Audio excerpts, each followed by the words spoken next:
મામા બસ માન્યું કે અનુશ્રી બાળક જેવી છે, પણ બાળક નથી. અડધી રાતના આમ નાચવું, ગાવું, પાર્ટીઝ કરવી એ રાજ્યગુરુ પરિવારની દીકરીને શોભે છે? મામા તમે શું બોલવાના? તમે તો એની જ બાજુ રહેવાના. હું દિવસ બગાડું છું?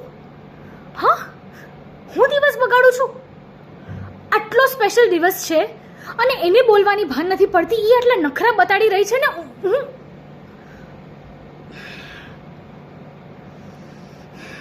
જવા દો. ભેંસના શિંગડા ભેંસને જ ભારે પડશે. મારે શું? ને મામા તમારી અનુશ્રી કેવી છે એ તમારાથી વધારે કોણ જાણે છે? જુઓ મામા,